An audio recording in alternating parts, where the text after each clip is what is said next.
আমি খুব বেশি লম্বা সময় নেব না, নাতে দীর্ঘ কিছু কথা বলতে চাচ্ছি। আল্লাহর শুকরিয়া যে মহান রব্বুল আলামিন কোরআন শোনার এমন একটি নিরাপদ পরিবেশ আমাদের জন্য তৈরি করে দিয়েছেন। বলি আলহামদুলিল্লাহ। দেশ স্বাধীনের পর থেকে নিয়ে আজ পর্যন্ত এই 54-55 বছরে এই প্রথম মুক্ত পরিবেশে, মুক্ত মঞ্চে, মুক্ত মনে ওলামা হজরতরা এবছর কিছু কথা বলার সুযোগ পেয়েছেন। আলহামদুলিল্লাহ। মূলত মাহফিল বন্ধই ছিল। মাহফিলের যে সৌন্দর্য, যে মাহফিলগুলোতে চিত্রায়িত হতো, যেমন চট্টগ্রামের প্যারেড ময়দানের যে মাহফিল,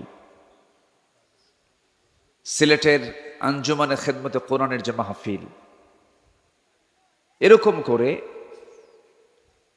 বিভিন্ন যে প্রাতিষ্ঠানিক যে মাহফিলগুলো, যেখানে লক্ষ লক্ষ জনতার ঢল নামতো, এই মাহফিলগুলোকে মূলত তারা দাফন কাফনের সিদ্ধান্ত নিয়েছিল। কিন্তু দাফন কাফন করতে গিয়ে, সিদ্ধান্ত নিতে গিয়ে দাফন কাফন তাদেরই হয়ে গেছে। সম্মানিত ভাইয়েরা, সম্মানিত বন্ধুগণ, আমরা সুন্দর মুক্ত একটা পরিবেশ পেয়েছি। বলি আলহামদুলিল্লাহ। সম্মানিত উপস্থিতি, আমার পূর্বে ইয়াহিয়া তাকি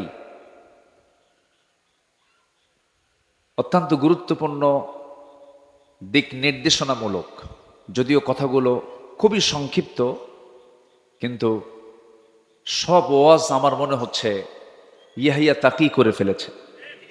আলহামদুলিল্লাহ। সবকিছু একটা নির্যাস থাকে না, মেসেজ তার মুখ থেকে বের হয়েছে। আসলে এত অল্প বয়সে মানুষের হৃদয়ে এত দ্রুত পৌঁছে যাওয়া, এটা খুবই কম সংখ্যক বান্দারই জোটে, যা আল্লাহ তাআলা ইয়াহিয়া তাকিকে দান করেছেন। তো এই সম্পদটা আপনাদের, এই এলাকার কৃতি সন্তান, দোয়া করবেন না? লম্বা একটু খাটো হলেও এলেমেরটা অনেক লম্বা। আলহামদুলিল্লাহ বলেন। মানে আকারে খাটো, কিন্তু এলেমটা অনেক লম্বা। আলহামদুলিল্লাহ বলে আলহামদুলিল্লাহ। তবে খাটো মানুষের কিন্তু বুদ্ধি বেশি থাকে। আমি লম্বা, তো আমার বুদ্ধি একটু কম। খুব সুন্দর তিনি কথা বলেছেন। আমরা নেতৃত্ব দেখেছি অনেক, আমরা চাঁদাবাজকে দেখতে চাই না। আসতে কন কেন? আমরা নেতৃত্ব দেখেছি, কিন্তু অসৎ নেতৃত্বের বুকে আমরা লাথি মারতে চাই। আমাদের সব অর্জন হয়ে যাবে যদি আমরা সৎ নেতৃত্ব যদি তৈরি করতে পারি। এজন্য আমাদের কিছু কাজ করতে হবে।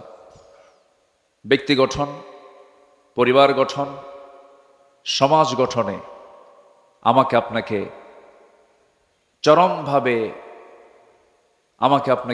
পরিশ্রম করতে হবে, কাজ করতে হবে। ব্যক্তি গঠন হবে কোরআন বাদ দিয়া, নাকি? আসতে বলেন কেন? আজকে দেখেন, দেশ স্বাধীন হয়েছে কত আগে। মিনিস্ট্রি অফ এডুকেশন ছিল, শিক্ষা মন্ত্রণালয় ছিল, ধর্ম মন্ত্রণালয় ছিল,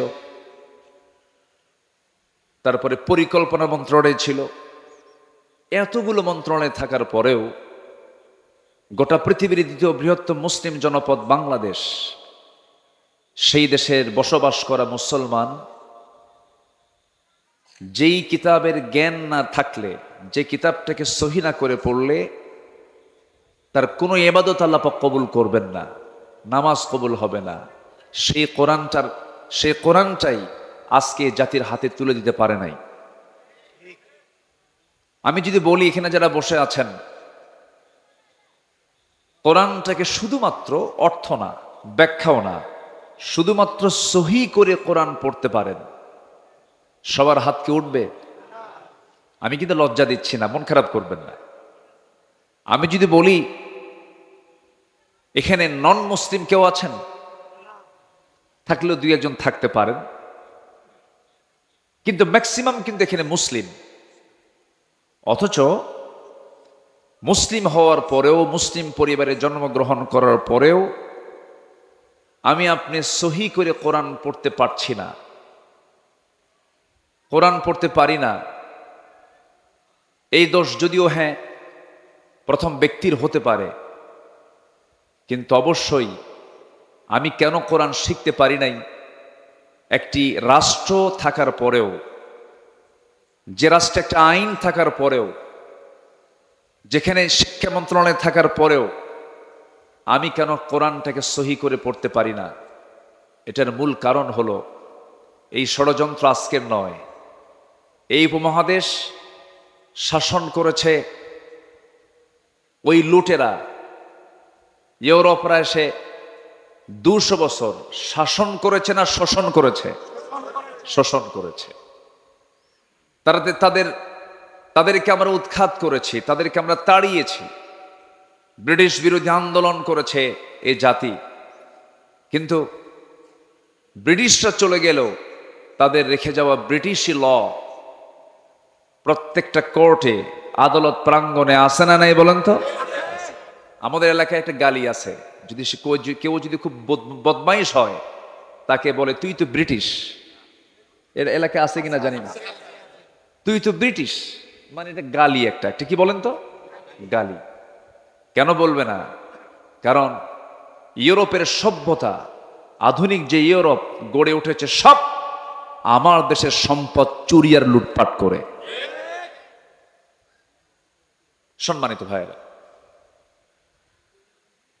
সেই ব্রিটিশ বিরোধী আন্দোলন করে তাদেরকে তাড়ালাম, তাদের তৈরি করা আইনকে আমরা এখনো রেখে দিয়েছি, তাদের তৈরি করা সিলেবাস, কারিকুলামকে আমরা এখনো রেখে দিয়েছি।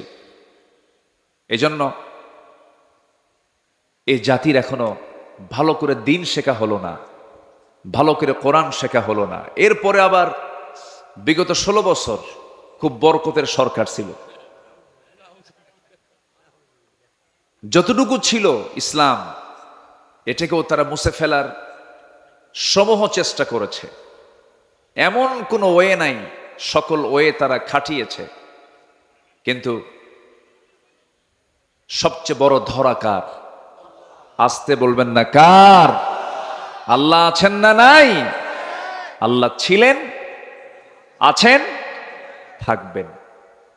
তিনি প্রথম, তিনি শেষ, তিনি গোপন, তিনি প্রকাশ্য। আল্লাহ রাব্বুল আলামিন বলেন, হুয়াল আউয়ালু ওয়াল আখিরু ওয়াল যাহিরু ওয়াল বাতিন ওয়া হুয়া বিকুল্লি শাইইন আলীম। তিনি প্রকাশ্য, তিনি গোপন, তিনি প্রথম, তিনি শেষ। সকল ক্ষমতা কারো হতে পারে না, সকল ক্ষমতা একমাত্র কার? সকল ক্ষমতা কার? আল্লাহ। এদেশের জনগণ ভাবছিল না মরা পর্যন্ত উপায় নাই। আল্লাহ কয় এত হতাশ হলে হয়? আমি কি আল্লাহ নাই? আলাইসাল্লাহু বিকাফিন আবদা। বান্দার জন্য যথেষ্ট কে? আসতে বলবেন না কে? আমরা চাওয়ার চাইতে বেশি পেয়ে গেছি, এটা যেন আমাদেরকে বিপদে না ফেলে। আবার কেমন যেন মনে হচ্ছে আমার কাছে, আমরা বেশি মনে হয় পেয়ে গেছি। এটার জন্য আমরা যেন এই বিগত 16 বছর, ফেরাউন বেঁচে ছিল হলো 1600 বছর, এরা ছিল 16 বছর। সংখ্যার যে মিল হলো কেমনে বুঝলাম না। সংখ্যার মিল আছে কিনা বলেন? চরিত্রর মিল ছিল। ফেরাউন এমন কোন আকাম কুকাম নাই যা ছিল না। তার ক্ষমতা থাকার জন্য ইউযাব্বিহুনা আবনাআকুম ওয়া ইস্তাহয়ুনা নিসাআকুম, ছেলের সন্তানগুলোকে একদম জিন্দায় মেরে ফেলতো, মেয়ের সন্তানগুলোকে জীবিত রাখতো। কেন? নেতৃত্ব যেন না তৈরি হয়। নেতৃত্ব তৈরি হওয়ার ভয়ে মার পেট থেকে সন্তান চিরে বের করে হত্যা করত। কত বড় নরপিশাচ ছিল হলো ফেরাউন। এই পৃথিবীতে যারাই আজও যারা হত্যার রাজনীতি করতে চান, হত্যার রাজনীতি করেন, এদের ব্লাড টেস্ট করলে ধরা পড়বে এদের মধ্যে আছে হলো ফেরাউনের রক্ত। কিসের রক্ত বলেন? ফেরাউনের রক্ত। সম্মানিত ভাইয়েরা, তাহলে ক্ষমতা কারো না, ক্ষমতা একমাত্র কার? আল্লাহর। সে আল্লাহর পক্ষ থেকে যে কিতাব কোরআনটা নাজিল হয়েছে, এটা হচ্ছে সকল অশান্তি দূর করার, সকল কল্যাণের একমাত্র উৎস হলো এই কোরআন। এই কোরআনটা নিয়ে আজকের এই আয়োজন, এই কোরআনটা নিয়ে মাদ্রাসার সৃষ্টি, এই কোরআনকে নিয়ে আজকের এই আলোচনা। তা আমি কিছু কথা বলতে চাচ্ছি। আমি আবার একটু আনইজি ফিল করছি, রাত অনেক হয়ে গেছে। কষ্ট পাচ্ছেন না তো আপনারা? বলি আলহামদুলিল্লাহ, জোরে বলি আলহামদুলিল্লাহ। পৃথিবীর সকল জ্ঞান যেখানে হেরে যায়, সকল জ্ঞান যেখানে শেষ, সেখানে কোরআনের জ্ঞানটা শুরু। বলি আলহামদুলিল্লাহ। আল্লাহ পাক এর মধ্যে এমন কিছু তথ্য দিয়েছেন যা পৃথিবীর কোথাও পাওয়া যায় না, খুঁজে পাওয়া যায় না। এটা একটা আশ্চর্য কিতাব। এটা এমন একটা কিতাব যে কিতাবের মধ্যে আল্লাহ রাব্বুল আলামিন সকল জ্ঞান, সকল তথ্য, সকল কিছু আল্লাহ পাকের মধ্যে উপস্থিত করে দিয়েছেন। বলি আল্লাহু আকবার। কোন অফিস চালাবেন আপনি এই কিতাব দিয়ে? কোন অফিসটা আপনি চালাতে চান? স্বরাষ্ট্র মন্ত্রণালয় মনে হয় নাই এর মধ্যে, নাকি আছে? আছে আছে মনে হয়। আচ্ছা, মনে হয় ক্যান্টনমেন্ট চলবে না, সাভার এই যে ক্যান্টনমেন্ট আছে না সাভার, এটা মনে হয় কোরআন দিয়ে মনে হয় খুব একটা দুর্বল হবে, নাকি? চলবে কিনা বলেন? আমার নবীর হাতে তসবিহ ছিল না তরবারি ছিল? বলেন বলেন। ওই যে আমরা তসবিহ কিনে আনেন হাজির সাহেবরা, এরকম তসবিহ হাতে ছিল না তরবারি ছিল? রাসূল তসবিহ ব্যবহার করেছেন, আমি পাইনি কোথাও, এটা আমি পাইনি। মাঝে মাঝে হাতে তসবিহ থাকে কিছু কিছু ব্যক্তির, দেখি মুখ নড়ে না কিন্তু হাত নড়ে। আছে কিনা বলেন তো? আচ্ছা, নড়া দরকার কি? মুখের উচ্চারণ যদি না হয় তাহলে কি হলো বলেন? সুবহানাল্লাহ, এটা আসতে বললেও কি মুখ নড়ে কিনা বলেন? কিন্তু মুখ নড়ে না, হাত নড়ে। লক্ষণ কি বলেন তো? লক্ষণ কি? খালি এটা নড়তেছে, এই কথা কয়, আবার এদিকে কথাও কয়, এই কথা কয় আর এদিকে তসবিহ নড়ে। আছে কিনা বলেন? তাহলে এটা কি বলেন? এটা কি বলেন? এ কি তাসবিহ? হ্যাঁ। আমার নবীজের হাতে গণনার জন্য কোনো তাসবিহ ছিল না, আমার রাসূলের হাতে ছিল দিন প্রতিষ্ঠার জন্য তরবারি। আমাদেরকে কথা বলতে দেয়নি দীর্ঘ 16 বছর। কত আলেমকে কত যে প্রকার জুলুম করেছে। আল্লামা সাইদির মতো মানুষটাকে ধরে রিমান্ডে নিয়ে প্রায় 2-2.5 মাস ধরে একটানা 3 দিন 4 দিন পর্যন্ত একটা চেয়ারে বসে রেখে হিন্দু পুলিশ দিয়া তার মুখে থাপড়ানো হয়েছে। মাথা চক্কর মেরে তিনি পড়ে গেছেন। সম্মানিত ভাইয়েরা, আল্লাহ কি শোনেন না? আল্লাহ শোনেন কিনা বলেন? আল্লাহ শোনেন। চোখের পানিতে যায় নামাজ ভিজে গেছে, চোখের পানিতে জেলখানার বালিশ ভিজে গেছে।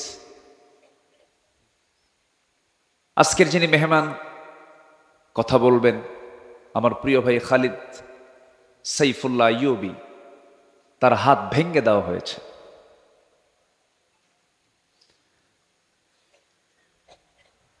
আমার তো কোনো দোষ ছিল না, আমি তো কোনো চুরি করি না। আমার রাত বেরাতে, রাতের গভীরে আমাকে বাড়ি ঘেরাও করে ধরে নিয়ে চলে যাওয়া হলো। থানায় নিয়ে বলল, হুজুর কি করব, আমরা তো ধরতে চাই না, কিন্তু খুব চাপ, চাকরি করব না তাহলে বাচ্চাদের খাওয়াবো কি? হুজুর চাকরি বাঁচান তো ফরজ। তখন আমি বললাম, ইমান বাঁচান তো নফল। শেষ পর্যন্ত এই যে চরম জুলুম নির্যাতন, সরাসরি সাহায্য নাজিল করেছেন তিনি আমার কে?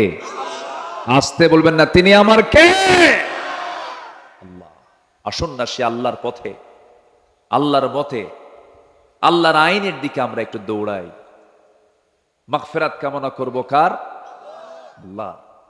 আল্লাহ রাব্বুল আলামিন বলেন, وسارعوا إلى مغفرة من ربكم وجنة عرضها السماوات والأرض أعدت للمتقين। তুমি তোমার রবের মাগফিরাতের দিকে দৌড়াও, জান্নাতের দিকে দৌড়াও, অলসতা করো না, বক্র কোনো পথে যেও না, সেই পথটাই নিয়ে নাও।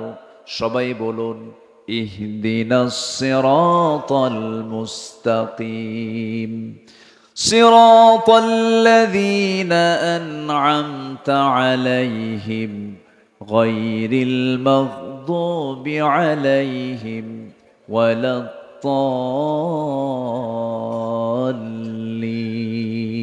এরপরে আর একটু জোরে বলুন না ভাই। আল্লাহর পথে টিকে থাকতে হবে। ইমান টানা সহজ, কিন্তু ইমানের উপরে টিকে থাকাটা কঠিন। নবীর হাতে বায়াত নিয়ে দিন গ্রহণ করে বেঈমান হয়ে মারা গেছে এমন রেকর্ড আছে না নাই? নবীর চেহারা দেখে, নবীর বয়ান শুনে, নবীর হাতে হাত রেখে ইমান গ্রহণ করার পরে আবিসিনিয়াতে হিজরত করে পর্যন্ত চলে গেছে, সেখানে খ্রিস্টান হয়ে দুনিয়া থেকে বিদায় নিয়েছে।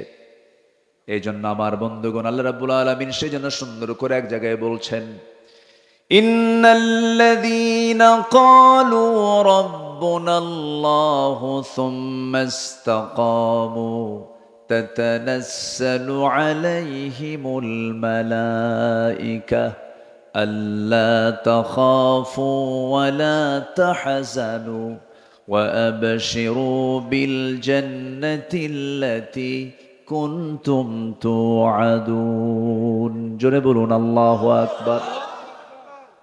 যারা ঈমান আনবে এবং তার উপরে টিকে থাকবে, তাদের জন্যই তো জান্নাত। টিকে থাকতে হবে, শেষ নিঃশ্বাস পর্যন্ত বলতে হবে আমার রবকে। আসতে বলবেন, আমার রবকে। আল্লাহ আমার রব। টিকে থাকতে হবে। ঈমান তো আনা যায়, কিন্তু ঈমান আনার পরে হাজারো বাধা আপনার সামনে, আপনার জীবনে চলে আসবে। হাজারো ঝামেলা আসুক না কেন, মহা মুসিবত আসুক না কেন, সেই সময় প্রকৃত যারা ঈমানদার তাদের জবান থেকে বের হবে কি? আল্লাযীনা ইযা আসাবাতুহুম মুসিবাতুন ক্বালু ইন্না লিল্লাহি ওয়া ইন্না ইলাইহি রাজিউন। জোরে বলুন আল্লাহু আকবার। যখন কোনো বিপদ আসবে, ভাবতে হবে আল্লাহর সাহায্য, আল্লাহ পাক আমার প্রতি সাহায্য নাজিল করবেন। আশাদ্দুন নাসি বালাউল আম্বিয়া সুম্মাল আমসাল ফাল আমসাল।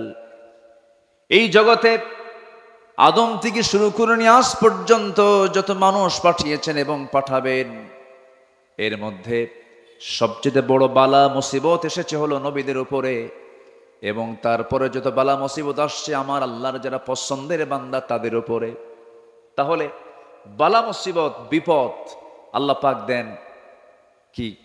খারাপ ব্যক্তির উপর বিপদ আসবে, মুসিবত আসবে, কিন্তু চ্যালেঞ্জ ধরে রাখতে হবে হলো ঈমানের। ঈমান যেন আমার ছুটে না যায়।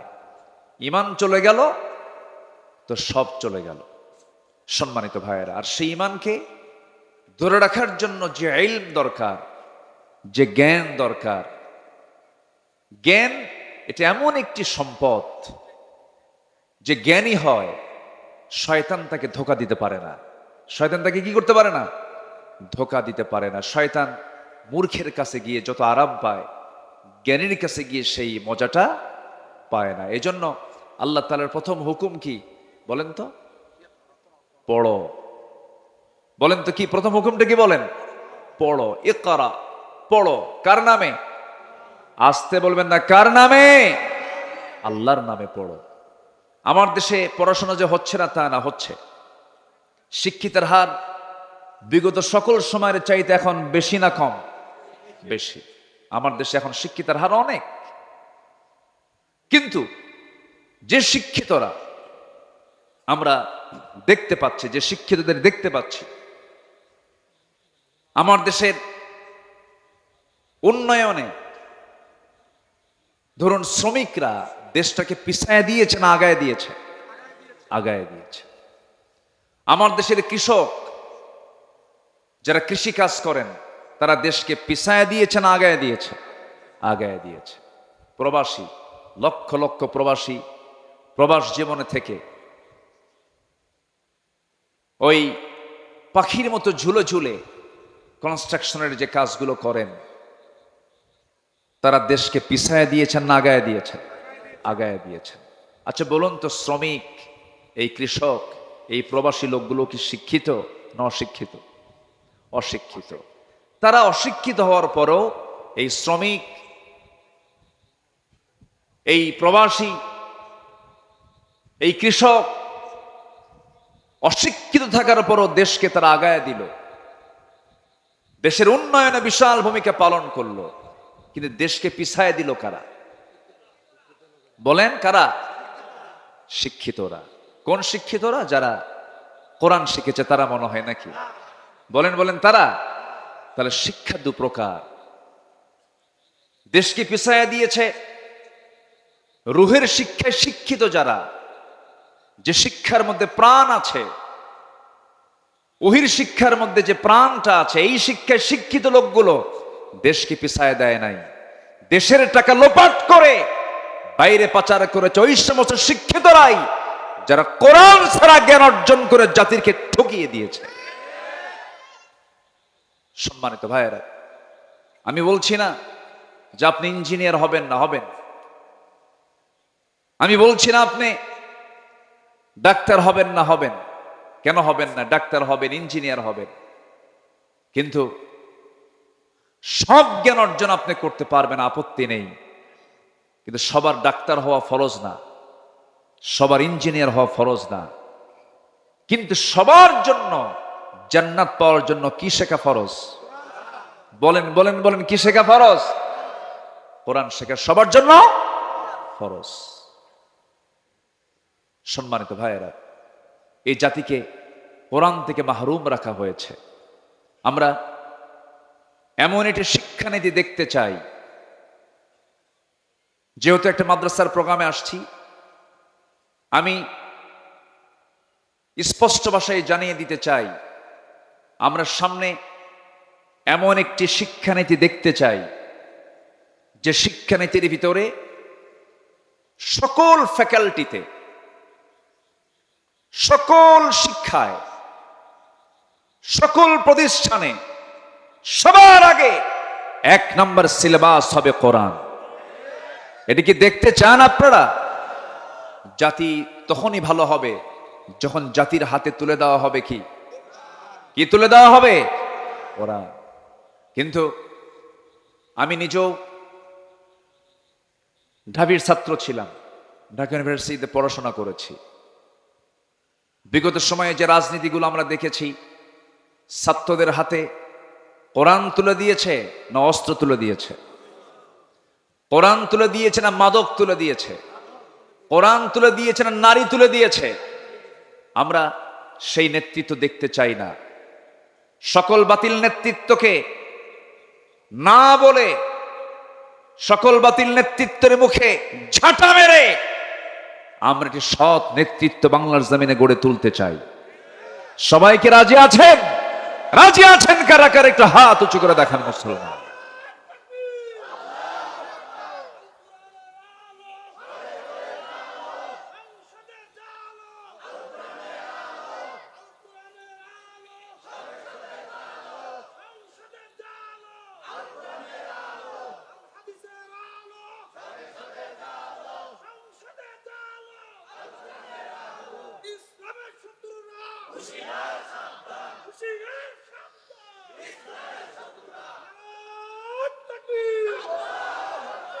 আল্লাহ কবুল করুন, জোরে বলি আমিন।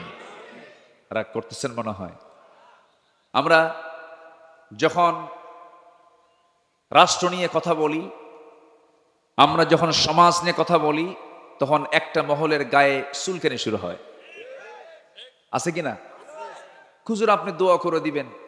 আমরা যা করি করি, আপনাদের দায়িত্ব হলো দোয়া করা, বাচ্চা হলে আজান দেওয়া, বিয়ের প্রয়োজন হলে একটু বিয়ে পড়ায় দেওয়া, আর মরে গেলে একটু জানাজা পড়ায় দিবেন। এই তো আপনাদের ডিউটি। আপনারা আবার এই দিক থেকে কথা বলেন কেন? আমার দেশে আবার কিছু হুজুরও ছিল, বিগত 16 বছর দেখেছি আমরা, সিনেমা হল উদ্বোধন হবে, হুজুর গিয়ে দোয়া করে। মদের ফ্যাক্টরি উদ্বোধন হবে, দোয়া করে আল্লাহ এই ফ্যাক্টরিতে বরকত দিয়ে দাও। আছে কিনা বলেন? এখনো ঘাপটি মারে এই সমস্ত মুনাফিক চক্র আছে না নাই, যারা সামান্য কিছু অর্থের বিনিময়ে দিনকে বিক্রি করে দেয়। ইয়াহিয়া তাকির একটা কথা খুব পছন্দ হয়েছে, ছাগলের দাম 20,000 টাকা, আর একটা ব্যক্তি তার ইমান বিক্রি করে 500 টাকা দিয়ে। সম্মানিত ভাইয়েরা, আমরা নিজের জীবনটাকে সাজাবো কোরআন দিয়ে, জোরে বলি ইনশাআল্লাহ।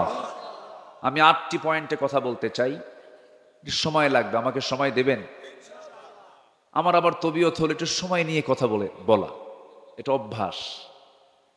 আমি যারা আমার আলোচনা শোনেন, আমি একটু সময় নিয়ে কথা বলি, যে সময় আমাকে দিলে আমি তাহলে কথা বলা শুরু করতে পারি। কারো কোনো আপত্তি নাই তো? হয়তো কষ্ট হচ্ছে আপনাদের, একটু গরম, অসুবিধা হচ্ছে, একটু মনোযোগ দিয়ে শুনবেন। আল্লাহ তুমি শোনার তৌফিক দান করুন, জোরে বলি আল্লাহুম্মা আমিন। কোরআনের আলোকে প্রকৃত মুমিনের আদর্শ চরিত্রের একটা রূপরেখা আমি তুলে ধরতে চাচ্ছি। আমরা আমাদের চরিত্রকে সুন্দর করে সাজাবো হলো কোরআন দিয়ে, জোরে বলি ইনশাআল্লাহ। নাম্বার 1, আমার দিলটা থাকতে হবে সর্বক্ষণ কার ভয়ে ভীত? আসতে বলবেন না, কার ভয়ে ভীত থাকতে হবে? আল্লাহর ভয়। আল্লাহর ভয়ে ভীত হলেই পৃথিবীর কোনো ভয় ওই দিলে স্থান পায় না। আল্লাহর ভয়টা ইস্তেকামাত হলে পরে সেই দিলের মধ্যে কোনোদিন কোনো কপট, কোনো কটু চক্রান্তকারী তার ঈমানকে ছিনতাই করে নিতে পারে না। সেই হৃদয়ে শয়তান বাসা বাঁধতে পারে না। এজন্য আমাদের দিলে যে ভয়টা, এই ভয়টা জাগ্রত করতে হবে। কার ভয়? আল্লাহর ভয়। খুব কমন একটা আয়াত।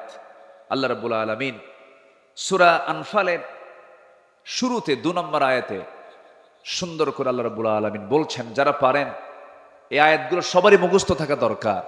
আল্লাহ রাব্বুল আলামিন সুন্দর করে বলছেন, ইন্নামাল মুমিনুনা আল্লাযীনা ইযা যুকিরাল্লাহু ওয়াজিলাত কুলুবুহুম ওয়া ইযা তুলিয়াত আলাইহিম আয়াতুহু যাদাতুহুম ঈমানাও ওয়া আলা রাব্বিহিম ইয়াতাওয়াক্কালুন। জোরে বলুন আল্লাহু আকবার। মুমিনের 3টা দিক আল্লাহ রাব্বুল আলামিনের জায়গায় তুলে ধরেছেন। নাম্বার 1 হলো আল্লাহর জিকির করা। আল্লাহর জিকির করলে পরে যারা প্রকৃত যারা ঈমানদার, তাদের দিলটা প্রকম্পিত হয় কার ভয়ে? আসতে বলবেন না, কার ভয়ে? আল্লাহর ভয়ে। নাম্বার 2 হলো ঈমান যদি একটু দুর্বল থেকে থাকে, কোরআনের সুন্দর করে তেলাওয়াতের মধ্য দিয়া, কোরআনটাকে বোঝার মধ্য দিয়া, তিলাওয়াত, কিরাআত, দিরাসাত, তাদাব্বুর সমস্ত হকগুলো আদায় করে যে বান্দা কোরআনের হক আদায় করে কোরআনটা সুন্দর করে বোঝার চেষ্টা করবে, ঈমান যদি দুর্বল থাকে, কোরআন শোনার সঙ্গে সঙ্গে তার ঈমানটা শতগুণে বৃদ্ধি পেয়ে যায়। জোরে বলি সুবহানাল্লাহ। মোবাইলের চার্জ কমে গেছে, চার্জার দিয়ে চার্জ দিতে হয়। ঈমানের চার্জ একটু দুর্বল হয়েছে, চার্জ দিতে হয় কি দিয়া? আসতে বলবেন না, কি দিয়া? যে দলের রাজনীতি কোরআন দিয়ে নয়, সেই দল করা হারাম। আসতে কন কেন? আসতে কন কেন? মুসলমান কখনো জাতীয়তাবাদকে বিশ্বাস করতে পারে না। মুসলমান কখনো সেকুলারিজমকে বিশ্বাস করতে পারে না। মুসলমান কখনো ক্যাপিটালিজমকে বিশ্বাস করতে পারে না। মুসলমান কখনো মানুষের তৈরি করা কোনো ইজমকে, কোনো মতবাদকে, তন্ত্রমন্ত্রকে বিশ্বাস করতে পারে না। মুসলমান বিশ্বাস করবে কার দেওয়া বিধানকে? আল্লাহর দেওয়া বিধানকে মুসলমান বিশ্বাস করবে। তাহলে কোরআন তেলাওয়াত করলে পরে, কোরআনটার সঙ্গে সম্পর্ক রাখলে পরে ইমানের চার্জ কমে না বাড়ে? আসতে বলবেন না, কমে না বাড়ে? বাড়ে। অতএব যেখানে কোরআন পাবেন, যেখানে কোরআন ওয়ালা পাবেন, সেই জায়গায় আমাদের বৈঠক বেশি হওয়া দরকার, তাদের সঙ্গে যোগসাজশ বেশি রাখা দরকার। যেখানে গেলে বিড়ি পাওয়া যায়, যেখানে গেলে পরে ইয়াবার ট্যাবলেট পাওয়া যায়, যেখানে গেলে পরে অস্ত্র পাওয়া যায়, যেখানে গেলে পরে চাঁদার ভাগ পাওয়া যায়, যেখানে গেলে পরে নারী পাওয়া যায়, ওই সমস্ত জায়গাকে আমাদের মাইনাস করতে হবে। ঠিক কিনা বলেন? এমন জায়গা আছে না নাই আমার দেশে? আসতে বলবেন না, আছে না নাই? আচ্ছা, সম্মানিত ভাইয়েরা, তাহলে ইমান বৃদ্ধির জন্য মাধ্যম হলো এই কিতাবের সঙ্গে সম্পর্ক রাখা। আর জিকির করলে দিলে ভয় সৃষ্টি হয়। কার ভয়? আল্লাহর ভয়। নাম্বার 3 হলো ওই সমস্ত বান্দাগুলো যারা আল্লাহকে ভয় করে, আল্লাহর কালামকে যারা সুন্দর করে তেলাওয়াত করে, ওই সমস্ত বান্দার আরেকটা গুণ হলো ওই সমস্ত বান্দাগুলো জীবনের সকল জায়গায় ভরসা রাখে কার উপরে? আসতে বলবেন না, কার উপরে? আল্লাহর উপরে। আল্লাহ রাব্বুল আলামিন বলেন, ফাইদা আযামতা ফাতাওয়াক্কাল আলাল্লাহ ইন্নাল্লাহা ইউহিব্বুল মুতাওয়াক্কিলিন। যখন তোমরা কোনো সিদ্ধান্তহীনতায় পড়ে যাবে, যখন তোমরা কোনো কঠিন মুসিবতের মধ্যে পড়ে যাবে, সেই সময় তোমরা আমার উপরে ভরসা করবে। আমি আল্লাহ রাব্বুল আলামিন আমার প্রতি ভরসা করনেওয়ালা, আমার প্রতি যারা ভরসা করে আমি তাদেরকে দারুণ ভালোবাসি। জোরে বলি সুবহানাল্লাহ। তাহলে আমাদের ভরসার জায়গাকে, আসতে বলবেন না, কে? জনগণ সকল ক্ষমতার উৎস। ভরসা না এটা? এটা কি ভরসা? ভরসা নয়। সকল ক্ষমতা কার? সকল ক্ষমতার উৎস কে? আল্লাহ তাআলা। আল্লাহর ভয় থাকতে হবে। সাইয়েদনা ওমর ফারুক রাদিয়াল্লাহু তাআলা আনহু একদিন জাহান্নামের আয়াত শুনতেছিলেন। কিসের আয়াত বলেন তো? জাহান্নাম। এটা কোথায় আছে? বলেন বলেন, জাহান্নামের আয়াত কোথায়? কোরআন। শোনা মাত্রই অস্থিরতা বেড়ে গেল, খুব কাঁদতেছেন। কাঁপতে কাঁপতে অঝরে ঝাড়ায় তিনি চোখের পানি ফেলতে লাগলেন। অস্থির চিত্ততা নিয়ে তিনি নিজেকে বলছেন, ওই হাকাইয়া ওমর আন্না লাকান নাজাহ। ওমর, তোমার জন্য কি নাজাত আছে নাকি? তোমার জন্য কি নাজাত আছে নাকি? চিৎকার করে করে কান্নাকাটি করছেন, চোখের পানি ফেলে ফেলে কাঁদতেছেন। অথচ যে ওমর আল্লাহ রাব্বুল আলামিন দুনিয়ার জিন্দেগিতে জান্নাতের ঘোষণা দিয়েছেন, ওমর জান্নাতি। রাসূল নিজে বলেছেন, ওমর ফিল জান্নাহ, ওমর জান্নাতি। সে ওমর যদি জাহান্নামের আয়াতগুলো শুনতে শুনতে অস্থির হয়ে যান, চোখের পানি ফেলে ফেলে কাঁদেন। এই জীবনের বৃদ্ধির দিকটা আমরা যদি নিজের জীবনে বাস্তবায়ন করতে চাই, জাহান্নামের যে আয়াতগুলো আছে, আয়াতগুলো আমাদের সামনে নিয়ে আসার দরকার আছে না নাই? আছে। আমরা সুন্দর করে কোরআনটা পড়বো। জোরে বলি ইনশাআল্লাহ। কোরআনটা বেশি বেশি পড়বো, বেশি বেশি শুনবো। কোরআন শুনবো বেশি, গান শুনবো।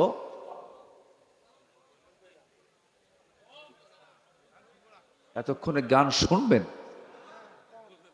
কম শুনবেন? তাহলে কম শোনা জায়েজ নাকি? যেটা জায়েজ নাই, কমও জায়েজ নাই, বেশিও জায়েজ নাই। সারা বছর কোন মাসে আইএমএ 20 রোজা বাদ দেয় না, সোমবার বৃহস্পতিবার রোজা রাখে, ঈদের দিন মদ খায়। ঈদের দিন কি খায়? মদ খায়। ভাবে যে সারা বছর তো আমি আওয়াবিন পড়ি, তাহাজ্জুদ পড়ি, ঈদের দিন বিকাল বেলা একটু আনন্দ করবো, তো একটু কয়েক ঢোক মারবো, এর আর কি হবে? আছে কিনা বলেন? আছে। এটা কি ইমানদারের কাজ? ইমানদার কখনো যেটা হারাম, অল্প হারামও সে গ্রহণ করতে যাবে না। ইমানদার সম্পূর্ণ হারাম জিনিসকে, হারাম খাদ্যকে, হারাম বস্তুকে, হারাম পন্থাকে সে চুল পরিমাণ গ্রহণ করতে পারে না। এটা হচ্ছে একজন আল্লাহর নৈকট্য হাসিলকারী, আল্লাহর স্মরণে যে জাকির হবে, যে জিকির করণেওয়ালা হবে, সে এমন চরিত্রের হবে। আল্লাহ তুমি আমাদেরকে এমন চরিত্র অর্জন করার তৌফিক দাও, জোরে বলি আমিন। সে আদর্শ চারিত্রিক রূপরেখার 2 নম্বর দিক হচ্ছে আল্লাহ এবং রাসূলের প্রতি নিঃশর্ত আনুগত্য। আমরা যে আনুগত্য করব আল্লাহকে এবং রাসূলকে, কোনো শর্ত দিয়া, আসতে কয়, কোনো শর্ত দিয়া।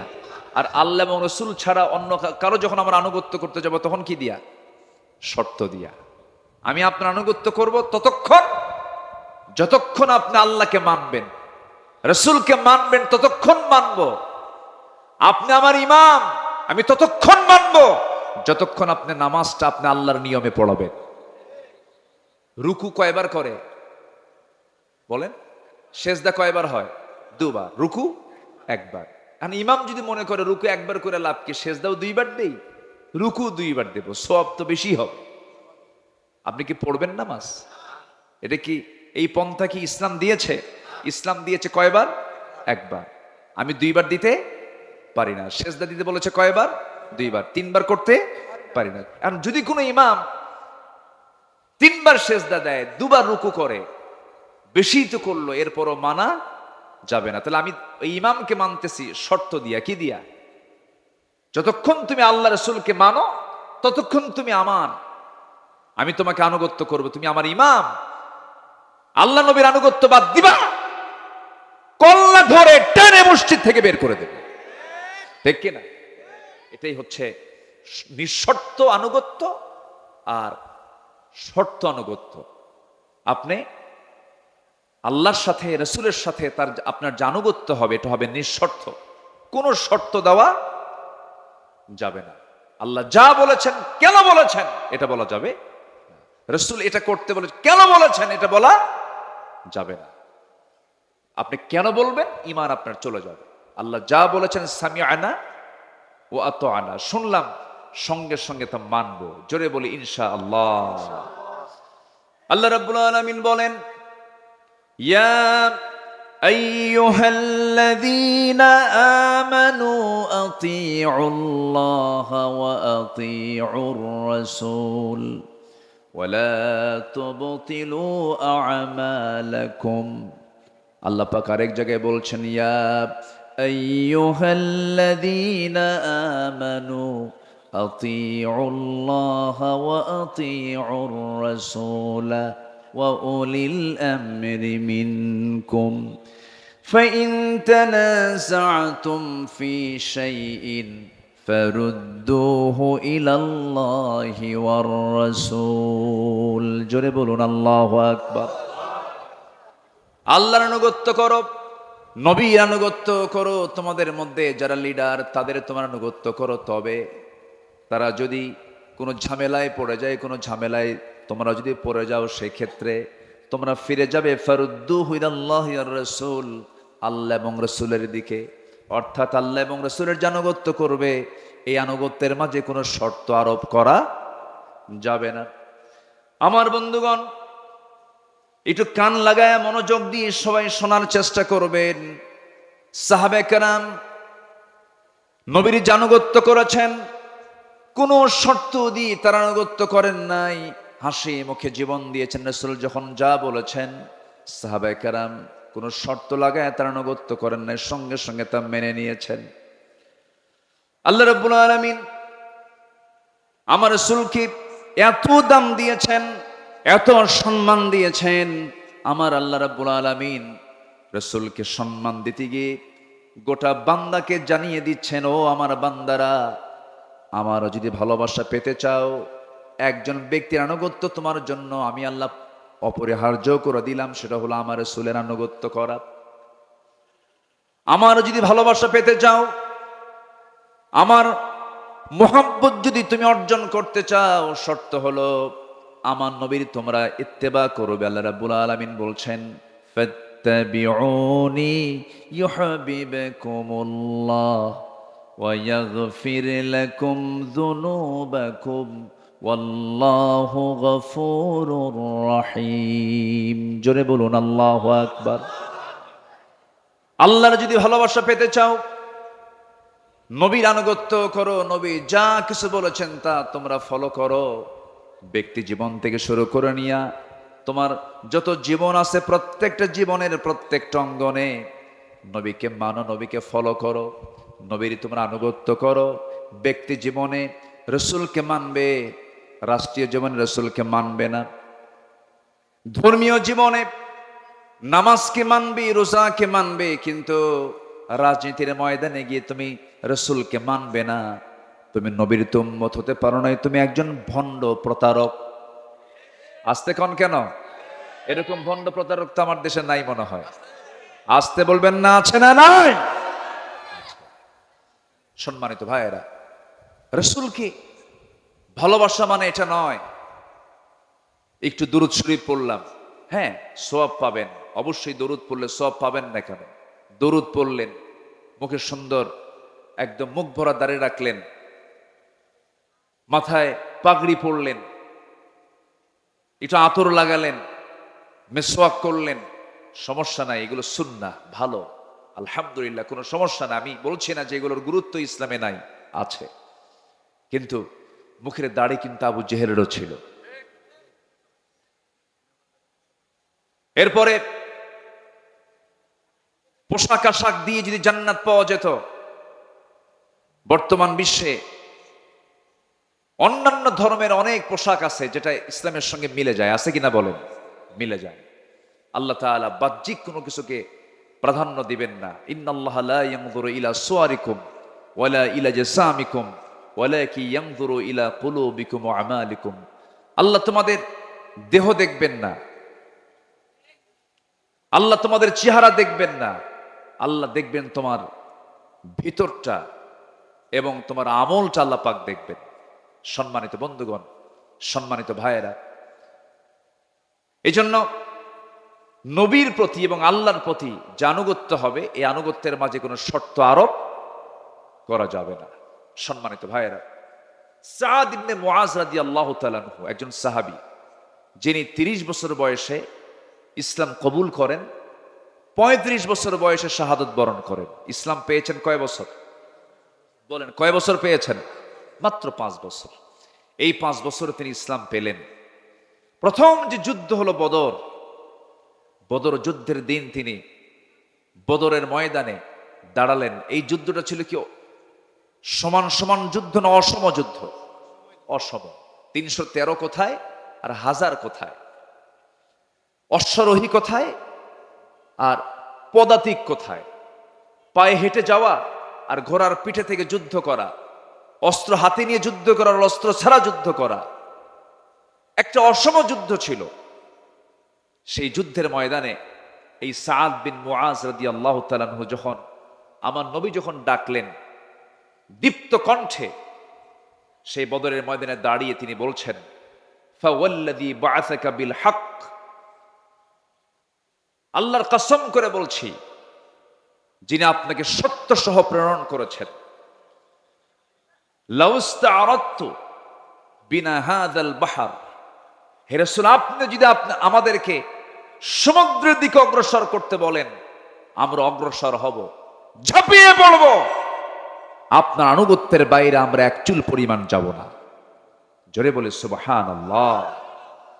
সেই সাহাবী বদরে গেলেন, উহুদও গেলেন, খন্দকের যুদ্ধ পরপর এই 3 নম্বর যুদ্ধে অংশগ্রহণ করলেন। মাত্র 5 বছর তিনি ইসলাম পেয়েছেন, 30 বছরের দিন গ্রহণ করলেন, 35 বছরে দুনিয়া থেকে বিদায় নিলেন।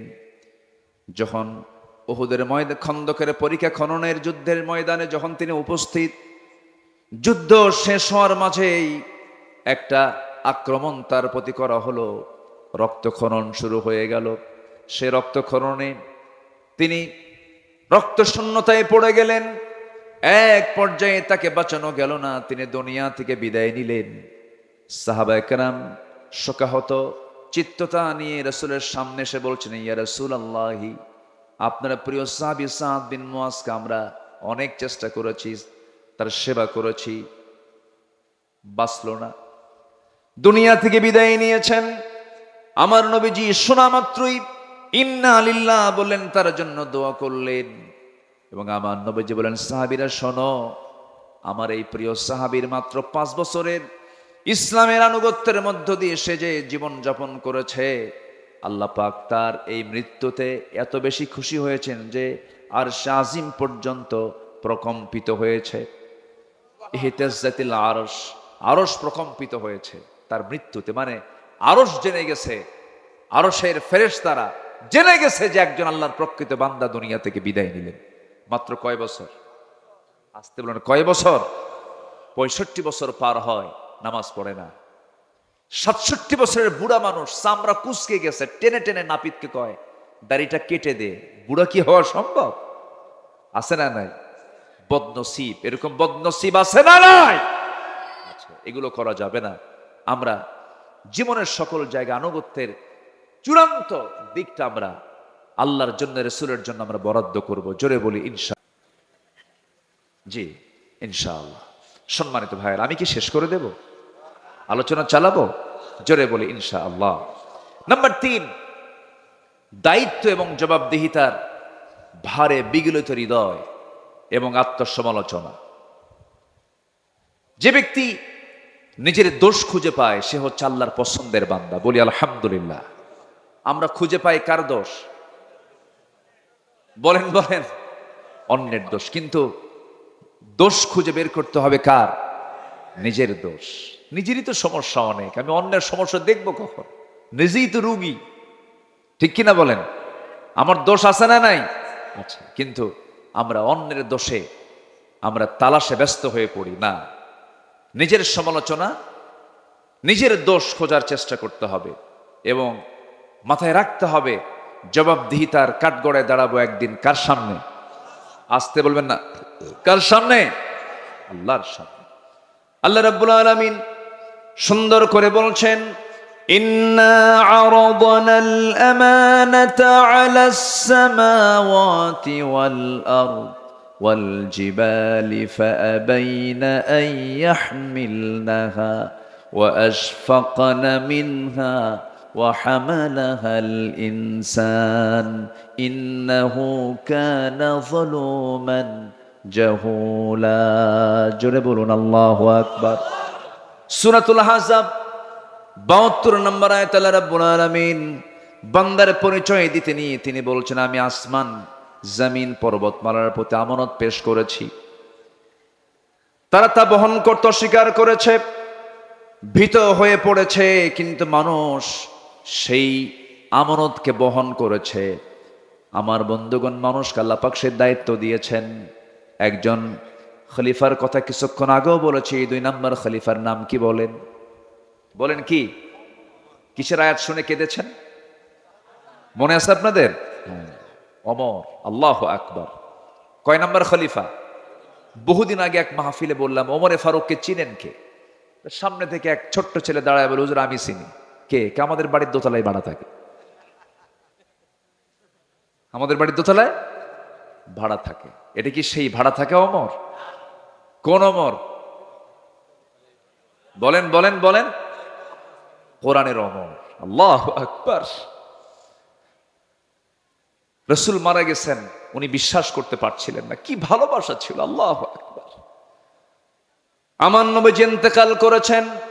ওয়ামা মুহাম্মাদুন ইল্লা রাসূল قد خلت من قبله الرسل। এই আয়াত নাযিল হয়েছে আগে, কিন্তু ওমর ফারুকের কানে যখন সংবাদ একজন দিয়ে দিল, ওমর তুমি কি জানো রাসূল দুনিয়া থেকে বিদায় নিয়েছেন? নাঙ্গা তরবারি তিনি বের করলেন, বের করে বলছেন, দ্বিতীয়বার কোনো ব্যক্তি আমার কানে যদি সংবাদ দিতে আসো রাসূল ইন্তেকাল করেছেন, আমি তার গর্দান উড়াইয়া দেব। নবীর প্রতি তার এত প্রেম ছিল, এত মোহাব্বত ছিল। এত গাঢ় সম্পর্ক ছিল। সব সাহাবী রাসূলকে ভালোবেসেছেন, কিন্তু ওমর ফারুকের ভালোবাসা একটু ভিন্ন ছিল। রাসূলকে দারুণ তিনি মোহাব্বত করেছেন।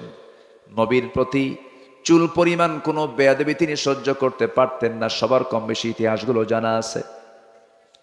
এক মুনাফিক নবীর কাছে বিচার চাইতে আসলো, এসে বলতেছে, ইয়া রাসূলুল্লাহ, বিচারটা আমার চাই। কি বিচার? ইহুদির সাথে আমার গন্ডগোল লাগছে, একটি বিচারটা করে দেন। নবীজি মুনাফিকের পক্ষে রায় না দিয়া রায়টা দিয়েছেন ইহুদির পক্ষে। কারণ রাসূল কি মুসলমান দেখবেন, ইহুদি দেখবেন না, আইন দেখবেন। বলেন কি দেখবেন? কি দেখবেন? ইআদিলু হুয়া আকরাবু লিত্তাকওয়া, ইআদিলু হুয়া আকরাবু লিত্তাকওয়া। আদালত ঠিক রাখো, এটাই হলো তাকওয়ার জায়গা। এটা কিসের জায়গা? তাকওয়ার জায়গা কি মসজিদ না বাজার? ভালো করে কন। বাজার না, বাজার না নাকি? বলেন বলেন বলেন। উত্তর হলো তাকওয়ার জায়গা মসজিদ, বাজার। কিন্তু আমরা কি মনে করি? তাকওয়ার জায়গা শুধু মসজিদ, আর বাজারে গিয়া ওজন হেরফের করো। ইয়াদিলু হুয়া আকরাবু লিত্তাকওয়া। কষ্ট পেলে শেষ করে দেই নাকি? আচ্ছা, সেই ওমর ফারুক রাদিয়াল্লাহু তাআলা আনহু, তার কাছে ওই মুনাফিক এসে বলল, নবীর কাছে বিচার চাইতে গেলাম। রাসূল ভাবছিলাম আমি মুসলমান, নবী আমার পক্ষে রায় দিবেন। আমার পক্ষে রায় না দিয়া ইহুদির পক্ষে রায় দিল, এটা কেমন কথা? বিচার পছন্দ হয় নাই ওমর। বিচার সানি করো, সানি বিচার করো, দ্বিতীয় বিচার করো। সাইয়েদনা ওমর ফারুক রাদিয়াল্লাহু আনহুর কাছে কথাটা এত জঘন্য মনে হলো, এতটা আপত্তিকর মনে হলো, কাউকে বলার প্রয়োজন মনে করলেন না। শুধু বললেন, তুমি একটু দাঁড়াও, ভিতর থেকে আসি। ভিতরে গেছেন, হাতের মধ্যে কি নিয়েছেন বলেন? কি নিয়েছেন? কার প্রতি ভালোবাসা? নবীর প্রতি ভালোবাসা। চিন্তা করে দেখো, অন্য কথাও তো বলতে পারতেন, এই বেকুব, বেয়াদব, নবীর বিচার পছন্দ হয় না, যাও এখান থেকে, বলতে পারতেন। ভাবলেন এটা তো বদমাইশ, এটা বাঁচাবই না। তরবারি হাতে নিলেন, কোনো কথা নাই। বাইরে এসে একটা শব্দ বের করার মতো সুযোগও দিলেন না। তরবারি তার গর্দান বরাবর মেরে দিলেন। মুনাফিক দুনিয়া থেকে বিদায় নিল। আমার নবীর কাছে সংবাদ চলে গেছে। রাসূল ভাবলেন, আহারে ওমর বুঝি একটা খুন করে ফেললো। আল্লাহর পক্ষ থেকে আয়াত নাজিল হলো, ওমর যে সিদ্ধান্ত নিয়েছে এটাই হলো সঠিক সিদ্ধান্ত, কারণ ওমর জীবনের চাইতে আপনাকে বেশি ভালোবাসে। জোরে বলে সুবহানাল্লাহ, আল্লাহু আকবার। ওমর ফারুক রাদিয়াল্লাহু তাআলা এক রাতে ঘুরতেছেন। ওনার তো দায়িত্ব ছিল রাতের বেলা ঘুমানো না ঘোরানো। বলেন ঘুরে বেড়া না ঘুম? ঘুরতেন খাদেমের মতো। কিসের মতো বলেন? রাতের বেলা পুলিশের ডিউটি করে না? ডিউটি করে কিনা? রাতের বেলা ডিউটি করে অস্ত্র হাতে নিয়ে। আর ওমর ফারুক রাতের বেলা ডিউটি করতেন হাতে ছোট্ট একটা লাঠি নিয়ে। আল্লাহু আকবার বল। মদিনার অলিগলি ঘুরতেছেন। ঘুরতে ঘুরতে দেখেন এক শিশুর কান্না। এক শিশুর কান্না তার কানে আসলো। দরজার কাছে গিয়ে বললেন, এই মহিলা, এই কন্যার এই সন্তানের মাকে তোমার কি একটু দয়া মায়া নাই? এই গভীর রাত্রে শিশু কান্দে, থামাতে পারো না? ধমক দিলেন, আবার চলে গেল। শেষ রাত্রের দিকে আবার এসে দেখেন আবার কাঁদতেছে। এবার ধমক দিয়ে বললেন, তোমার কি আল্লাহর ভয় নাই? ছোট্ট বাচ্চা কান্দে, তার খাবারের ব্যবস্থা করতে পারো না? এক পর্যায়ে ওই মহিলাটা দুঃখ ভরা কণ্ঠে খুব আবেগ তাড়িত হয়ে বলতেছে, আপনি আমাকে খুব বিরক্ত করছেন। এই গোটা রাত ধরে আপনি আমাকে বিরক্ত করছেন কেন? আমার সন্তান তো কাঁদবেই, কান্নাকাটি করবে, কারণ এই এলাকার যে শাসক, এই জনপদের যে খলিফা ওমর তো দুগ্ধপোষ্যদের কোনো ভাতা দেয় না। দুগ্ধপোষ্যদের কোনো ভাতা দেয় না। কার দোষ ধরে দিল? বলেন কার দোষ? মহিলা তো আর চেনে না যে সামনে কে দাঁড়ায় কথা কয়। সাইয়েদনা ওমর ফারুক জিব্বায় মারলেন কামড় আর বলেন ইন্না লিল্লাহ। আমি কাকে ধমক দেই? ধমক তো আমার খাওয়ার কথা। আল্লাহু আকবার বলবেন না? জানা হলো শিশুটার বয়স কত? কয়েক মাস বয়স। দুগ্ধপোষ্যদের ভাতা দেওয়া হয় না। সেজদায় পড়ে তিনি কান্নাকাটি শুরু করে দিলেন আর বলছেন, আল্লাহ, তোমার এই অধম বান্দা ওমর হাজারো সন্তান, হাজারো তোমার বান্দাকে হত্যা করেছে। আমার রাষ্ট্রে তো দুগ্ধপোষ্য মাদের কোনো ভাতা দেওয়া হয় নাই। আমি বড় ভুল করেছি আল্লাহ। সিদ্ধান্ত নিলাম আজকের দিন থেকে আমার জনপদে যত দুগ্ধপোষ্য মা থাকবে সকল মার জন্য আজকে থেকে ভাতা চালু করে দিলাম। আল্লাহু আকবার বলেন। তারা নিজেকে সংশোধন করেছেন কার ভয়ে? আর আমার দেশে দুগ্ধপোষ্যের ভাতা দিবে কখন? ওদের নিজের ভাতাই তো হয় না, ঠিক কিনা বলে? দেশের সম্পদ দেশে রাখলেও হতো, দেশের সম্পদগুলো দেশেও রাখলো না। এই যে মিলিয়ন বিলিয়ন ডলারগুলো তারা দেশ থেকে পাচার করেছে। তারা দেশে রাজনীতি করতে চান, ভালো কথা, রাজনীতি করবেন না কেন? টাকাগুলো আনেন, আসতে কন কেন? ঠিক কিনা বলেন? টাকাগুলো ওর বাপের না তো? ওর বাপের টাকা না, টাকাগুলো ফেরত আনো। গত জুলাই 24-এর আন্দোলনে যে সমস্ত মার কোল খালি হয়েছে, সেই সমস্ত মার কোলে সন্তান ফেরত না দেওয়া পর্যন্ত রাজনীতির অধিকার তোমাদের থাকতে পারে না।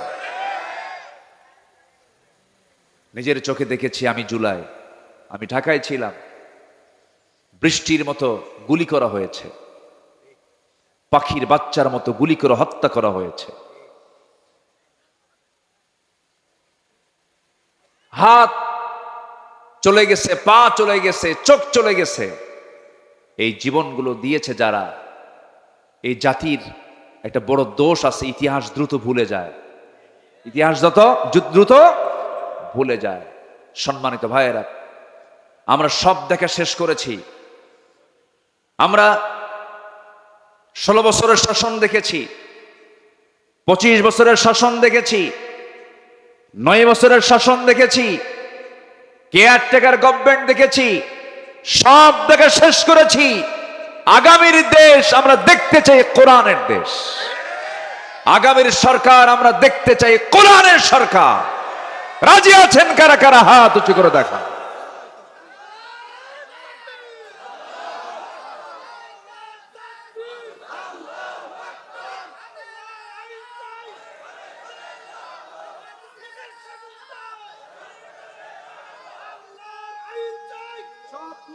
আল্লাহ কবুল করুন, জোরে বলে আমিন। নাম্বার 4 হলো ইবাদতে অহংকার না নিরহংকার? নিরহংকার এবং বিশুদ্ধ চিত্ততা নিয়ে আমরা ইবাদত করব। জোরে বলি ইনশাআল্লাহ। অহংকারী ইবাদতকারী আছে না নাই? ইবাদত করে কিন্তু কি আছে? অহংকার। জানো, আমি 27 বার হজ করছি, আছে কিনা বলেন? আপনি কি জানেন হুজুর, আমি না কতবার জাহাজের আসর সুমা খাইছে তার হিসাবই নাই। হাজার আসর সুমা খাওয়া তো ফরজ। হাজার আসওয়াদে জোর করে সুমা খেতে যায় এমন লোক আছে না নাই বলেন তো? ওখানে জোরাজোরি করলে ওর হজের সমস্যা হবে না বলেন? যারা হজে গেছেন তারা কিন্তু টের পাচ্ছেন। ফালা রাফাথা ওয়ালা ফুসুকা ওয়ালা জিদালা ফিল হজ। হজের সফরে কোনো প্রকার ফুসুকি করা যাবে না, তর্ক বিতর্ক করা যাবে না, ঠেলাঠেলি করা যাবে না। তো ওই হাজার আসওয়াদে, হাজার আসওয়াদ কয়টা? পাথর কয়টা? আর সুমা খেতে যায় কয়জন? তাহলে ওখানে গেলে যদি আপনি কতবার যে সুমা খাইছি, মানে ও মারামারি করছে জীবনে বহুবার। কি কথা কি বুঝতেছেন? এগুলো হচ্ছে দেখানো আর ভাব। কি বলেন তো? ভাব, অহংকার, এগুলো করছি আমি। এই সমস্ত ইবাদত আল্লাহর দরবারে কবুল হবে না। বিশুদ্ধ চিত্ততা নিয়ে আমরা সকল কাজগুলো করব। জোরে বলি ইনশাআল্লাহ। সফলকে কোরআনকে প্রশ্ন করুন, কোরআন বলে দিচ্ছে। আল্লাহ রাব্বুল আলামিন বলেন, قد أفلح من تزكى وذكر اسم ربه فصلى। আরেক জায়গায় বলছেন قد أفلح من زكاها وقد خاب من دساها। التقوى ها هنا، التقوى ها هنا। তাকওয়াটা হলো এই জায়গায় ভিতরের বিষয় এটা, এই জন্য আমরা বিশুদ্ধ চিত্ততা নিয়ে চলবো। আমরা তাজকিয়াতুন নফসকে আমরা মাথায় রাখবো, নফসের শুদ্ধতা নিয়ে আমরা চলবো। ওই সমস্ত বান্দাগুলো সফল যারা নফসকে শুদ্ধ করতে পেরেছে। জিকির করেছে কার? নামাজ পড়েছে কয় ওয়াক্ত? 5 ওয়াক্ত নামাজকে সবাই পড়তে রাজি আছেন নাকি? এটা হাত উঁচু করে দেখান তো দেখি, জোরে বলি ইয়া আল্লাহ, আমাদেরকে 5 ওয়াক্ত সালাত আদায় করার তৌফিক তুমি আল্লাহ দিয়া দাও। জোরে বলি আমিন, আরো জোরে আমিন। হাত নামান। নাম্বার 5 হলো ধোঁকাবাজি, প্রবঞ্চনা মুক্ত সৎ জীবন। আমরা এটা চেষ্টা করব গঠন করার। জোরে বলি ইনশাআল্লাহ। ইত্তাকুল্লাহ ওয়া কুনু মা'আস সাদিকিন। আমরা এই গুণটা অর্জন করার চেষ্টা করব। নাম্বার 6 হলো তাকওয়া। একমাত্র ভয় থাকবে কার? আল্লাহ পাকের। নাম্বার 7